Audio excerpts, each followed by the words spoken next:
Bom dia, sejam todos bem-vindos a mais uma edição do programa O Outro Lado da Vida. E nesta edição temos como convidada especial a doutora Maria Carneiro, a presidente da Ordem de Advogados na província de Tete. Doutora Maria Carneiro, seja bem-vinda ao nosso programa. A casa é sua. Muito obrigada. Primeiro, agradecer pelo convite que me foi feito. Obrigada. Sim, doutora Maria, nós gostaríamos de saber aonde que nasceu, em que distrito da província de Tete, que cenas da sua infância marcaram, o que fez no percurso da sua infância decidir que um dia eu vou defender pessoas, eu serei gente um dia. O que impulsionou? Eu sou nascida aqui na província de Tete, concretamente na cidade de Tete. A maior parte da minha infância passei no distrito de Angônia, na Vila do Longo. Foi lá até os meus, se não estiver em erro, os meus 12 anos. Depois passei a viver aqui na cidade de Tete. Na verdade, e muita gente se surpreende sempre que eu digo isso, eu nunca me imaginei a exercer a profissão da advocacia desde pequena. Oh. Eu sempre sonhei em ser professora, porque eu acho que é uma profissão muito nobre, porque no fim todos os profissionais passam pelos professores. Não existem profissionais sem os professores. Então eu sempre sonhei em ser professora. Mas no decurso da vida, da minha juventude e por questões também da falta de universidades na altura, e tínhamos que nos deslocar para as províncias. E quando eu terminei o meu ensino médio, felizmente foi instalada uma universidade aqui e os cursos que também lá apresentavam, e por isso acabei seguindo a profissão da advocacia. Na verdade, fui para o curso de Direito. A questão da advocacia foi muito a posterior, sim. Muito interessante. E em quais escolas frequentou? No ensino primário, secundário e até a universidade? E quais foram os professores que em algum momento criaram um pico no sentido de, não, este professor é bom, este professor sim, a matéria que ele transmite é muito boa e que de certa forma mudava alguma coisa no percurso durante a caminhada, né? Sim, o meu ensino primário foi na escola primária de Ulongo, era mesmo do lado da minha casa. Eu só atravessava a rua e ia para a escola. Depois, quando vim à cidade de Tete para fazer a sexta e sétima, acho que agora a escola secundária Francisco Manhanga, mas na altura chamava-se escola primária, primeiro e segundo grau, acho que é isso, se não estou em erro. Depois disso passei para a escola secundária de Tete, fiz lá até a minha 12ª e, como eu disse, veio logo instalar-se uma nova universidade, acho que foi a ISEG, e foi na ISEG que eu me formei, fiz a minha licenciatura lá. Uau, parabéns. Obrigada. E a ISEG foi a primeira universidade na província de Tete? Sim. Sim, recordo-me. E a Maria, no seu percurso, já teve na sua mente de que não, eu tenho que ser alguém, os meus pais devem ter orgulho de mim? E será que isto também impulsionou bastante na sua formação? Com certeza, com certeza impulsionou muito, porque, como eu disse, né, eu infelizmente, a minha juventude foi mais educada pela figura paterna, dos meus 12 em diante. Porque quando eu saí da Angônia, como disse, vim aqui à cidade, passei a viver com meu pai. E ele sempre dizia que tu tens que ser uma mulher forte. Uau. Tens que ser uma mulher forte, tu tens que estudar. Uau. Eu sou analfabeto, meu pai era agricultor. Sim, sou analfabeto, mas todos os meus filhos têm que ser alguém na vida. E para ser alguém na vida, nós temos que trabalhar para isso. Então, eu vejo meu pai como alguém que impulsionou muito para isso e sempre nos apoiou, a mim principalmente, falo de mim, para de alguma forma conseguir alcançar tudo que nós ou que eu pretendia para a minha vida. Qual foi o telefonema mais difícil que recebeu como presidente? O que um colega aqui pediu e que lhe tirou o sono? É complicada esta última, mas felizmente eu penso que não recebi nenhum telefonema dos colegas. Acredito que em termos de ética e deontologia estamos muito bem. Isso, graças a Deus, nunca aconteceu. Mas já recebi um telefonema, penso eu que foi no ano passado, de uma situação onde houve uma agressão a uma cidadã, aqui a nível da província, até acabou perdendo a vida. Eu fiquei extremamente devastada pelaquela situação. Tentamos, através do IAG também, ir lá tentar perceber a situação. Então, acho que este foi o telefonema que mais me deixou mesmo sem chão. Sim. E como advogada, já se deparou em situação em que, de certa forma, pensou em desistir da carreira? Nós nos deparamos com inúmeras situações, mas talvez pela educação que eu tive, meu pai sempre nos ensinou desde pequenas que temos que estar preparados para enfrentar qualquer tipo de desafio. E eu sempre levei isso, desde a minha infância, a juventude, até os dias de hoje. Então, posso dizer que, mesmo que tenha me deparado com uma situação assim, nunca pensei em desistir, porque sempre tenho em mente que todo problema, todo desafio vai ser resolvido. Nós temos que nos erguer sempre perante qualquer situação que nos descompõe e seguir em frente. Muito obrigada. E gostaríamos aqui de saber qual foi a situação mais pesada que passou. Se foi ser mulher, ser advogada, ou mesmo ser a presidente da Ordem de Advogados. Olha, eu infelizmente, quando lancei a minha candidatura para a função, sofri esse preconceito. E para piorar, eu estava a candidatar-me como presidente do conselho e o vice-presidente também era uma mulher. Então, nós sempre ouvíamos, mas duas mulheres, não, vocês não podem. Até cheguei a receber chamada de um colega, né, a reivindicar isso, a sugerir que não, doutora, é melhor escolher um outro vice, deve ser um homem, vocês não podem governar duas mulheres ou não podem liderar duas mulheres. Eu disse, não, doutor, a proposta é essa. Por que quando são duas mulheres sempre há dúvidas? E quando são dois homens? O outro mandato foi liderado por dois homens, mas nunca houve essa dúvida. Então, eu sofri muito isso.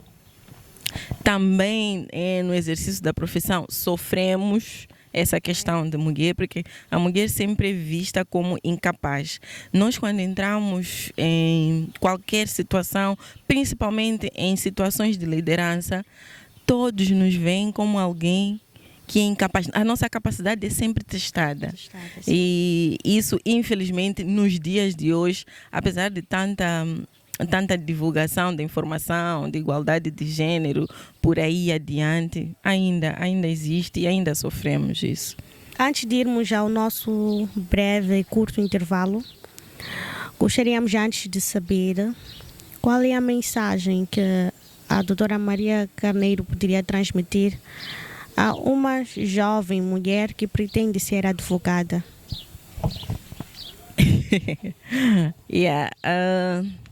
O que eu posso dizer é muito trabalho. Deve haver comprometimento consigo mesma. Primeiro como pessoa, segundo como mulher, porque nós sabemos que as mulheres têm inúmeros desafios, e autodesenvolvimento e paciência. Paciência e insistência, nunca desistir daquilo que são os seus objetivos. Muito obrigada. Vamos agora observar um curto intervalo. Voltamos com mais informações da nossa convidada. Até já.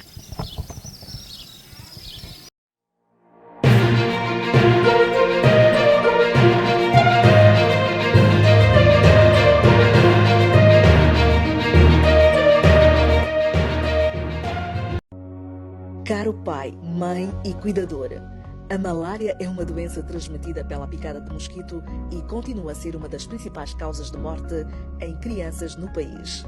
A partir de 4 de dezembro, o Ministério da Saúde vai introduzir uma nova vacina contra a malária para crianças com 6 meses de idade, disponível em todas as unidades sanitárias das províncias de Inhambane, Manica, Sofala, Tete, Nampula, Cabo Delgado, Niassa e alguns distritos da província de Gaza, como Bilene, Chibuto, Chokwe, Chongwene, Guijá, Limpopo, Mandiakaze, Massingir e cidade de Xai-Xai. Para garantir uma boa proteção, a criança deve receber as 4 doses da vacina. Não falta nenhuma. Mesmo vacinada, a criança e a família devem continuar a usar a rede mosquiteira e seguir com outras medidas de prevenção da malária. Ministério da Saúde. O nosso maior valor é a vida. Conheça as plataformas do Diálogo Nacional Inclusivo. Informe-se, acompanhe e participe pelo website www.dialogonacional.org.mz e pelas redes sociais do Facebook, Instagram e YouTube. Engaje-se neste processo histórico de revisão constitucional e do sistema de governação em prol do futuro de Moçambique. Diálogo Nacional Inclusivo. Moçambique, somos todos nós.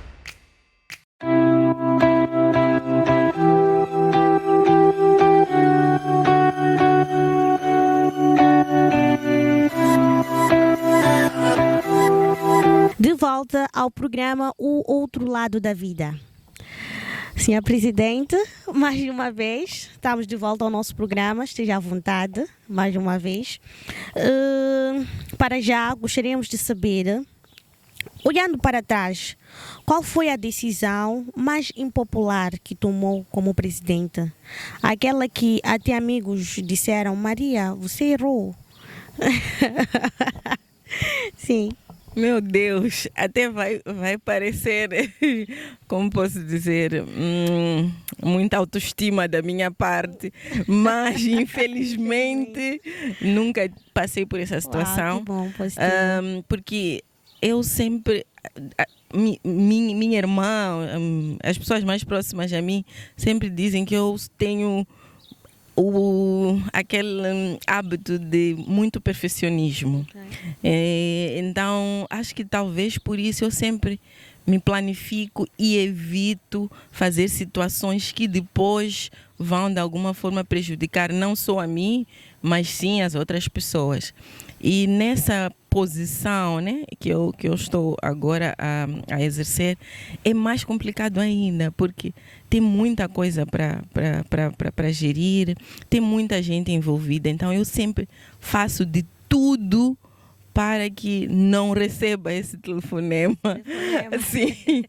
Mas claramente que no exercício das funções, da profissão, nós não conseguimos, de alguma forma, satisfazer a todos. Sim, Se houve, acredito que tenha havido, porque não é possível satisfazer a todos, nós sempre falhamos quando estamos a organizar ou a tratar de algum assunto, mas ainda não me chegou e caso exista, eu desde já digo que estou aberta, porque também aceito muitas críticas, eu penso que as críticas são muito construtivas. Sim. E eu gosto de as receber para eu poder melhorar. Uau, muito obrigada. E já houveram situações que fez pensar que não, a ordem não serve para isto.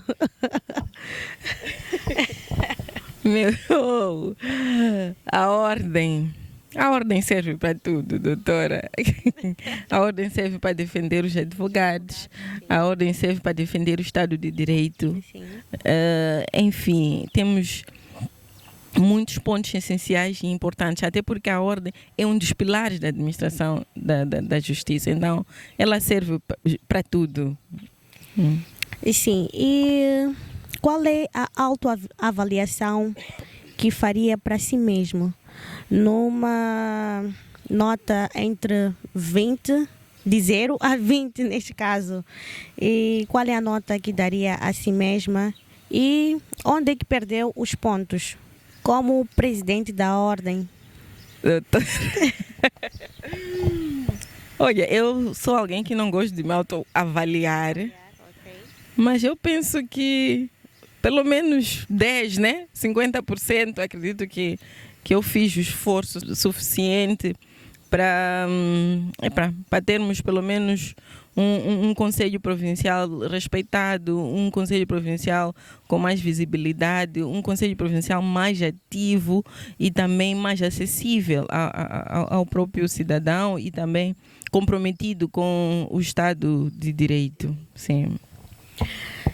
E sim, e gostaríamos também de saber já agora, para além de processos, o que carrega mais na sua bolsa, na sua carteira? Algo que para si é valioso e não pode ficar sem uma lancheira ou bilhete. E sim. Eu penso que o básico, né? Nada de extravagante. Sim, nada de extravagante. Mas telefones, não tem como.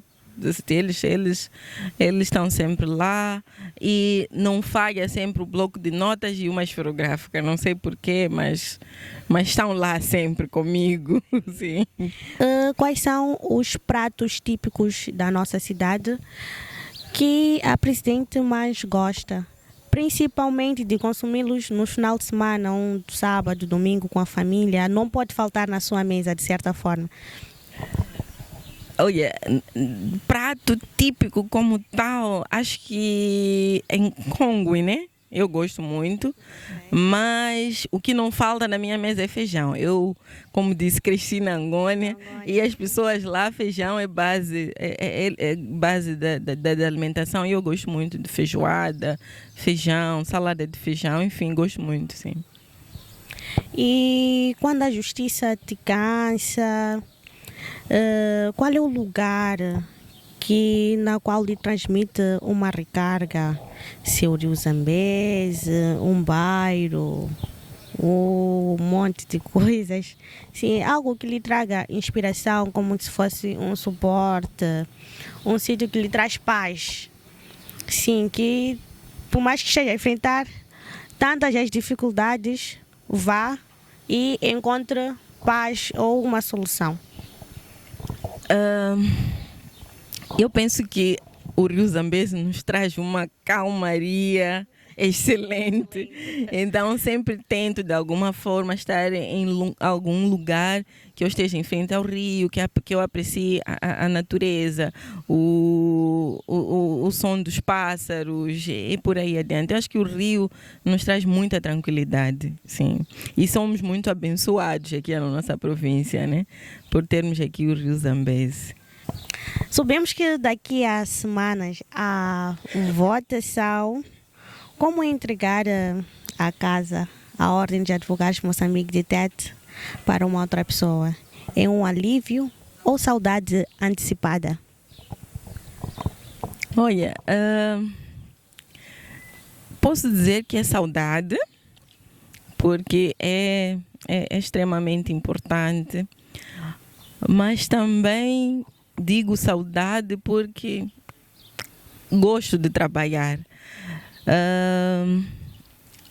Eu particularmente poderia até de alguma forma voltar a candidatar-me, porque não há nenhuma proibição, mas preferi e decidi que não, temos que dar oportunidade a outras pessoas, temos que dar uma outra dinâmica, uma outra visão ao Conselho Provincial e ainda também porque o Conselho Provincial é de todos. Então, por isso, todos temos que fazer parte. Então, é saudade por gostar de trabalhar, mas também é um alívio por saber que vai entrar uma nova dinâmica, uma nova abordagem com mais força ainda. E entrega a casa arrumada ou deixa contas pendentes para o próximo presidente? Graças a Deus, acredito que vou entregar arrumada, porque até então está tudo organizado. Sim. Não sei até o dia da tomada de posse, mas acredito que vamos entregar a casa organizada e sem nenhuma conta e por aí. Sim. Qual é a única coisa que vai levar do seu escritório, que fica mesmo na sua cabeceira, que não desperdiça por nada? Vou levar minha esferográfica. Por que eu digo isso? Porque quando eu tomei a posse, uma amiga ofereceu-me uma esferográfica e ela está lá até então. E a única coisa é que eu levei para lá. Então só posso levar também a minha esferográfica. Sim. Se a província de Tete entrasse no tribunal, qual é a reclamação que faria para a nossa província? Como advogada, estaria aí não a defender a nossa província. Do outro lado, quais seriam as possíveis reclamações para a província? Sim. Para a província, eu penso que primeiro iria reclamar em relação ao acesso à água para as pessoas. Eu tenho visto que muita gente reclama disso. Há muitos problemas de abastecimento de água e tudo mais. E é uma situação muito complicada, mas eu acho que reclamaria primeiro por causa da real situação e pela experiência e pelo que eu já ouvi sobre isso. Muita gente tem essa impossibilidade de acesso ou então com algumas dificuldades, e também porque eu penso que a água é um ser vital. E por aí há necessidade de garantir que todos os cidadãos tenham isso. E depois talvez já atacar as vias de acesso.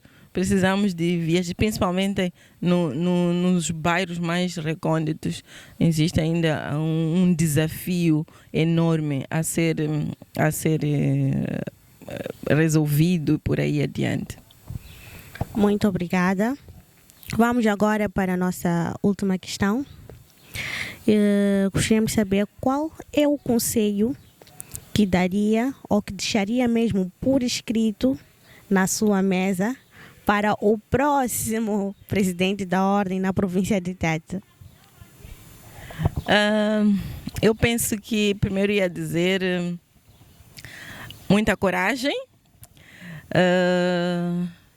paciência e empatia. Penso que seriam esses três pontos essenciais: coragem, paciência e empatia.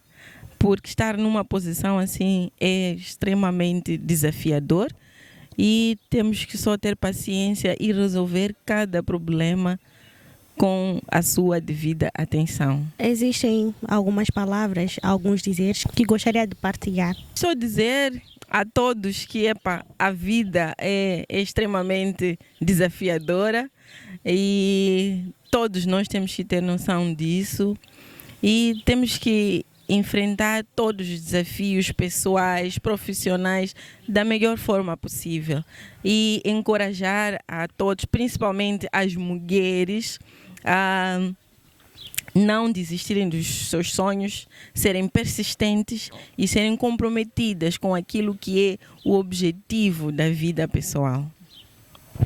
Muito obrigada, doutora Maria. Obrigada mesmo por partilhar a sua história conosco e com os demais telespectadores que estão por detrás da câmera do outro lado. Muito obrigada por mostrar que por detrás da presidente existe uma mulher de fibra, uma mulher de força, como disse, que seu pai sempre diz que tem que ser forte, tem que ser alguém, tem que ser mulher de fibra mesmo. E sim, muito obrigada. Ficamos por aqui. Até a próxima. Vamos brindar.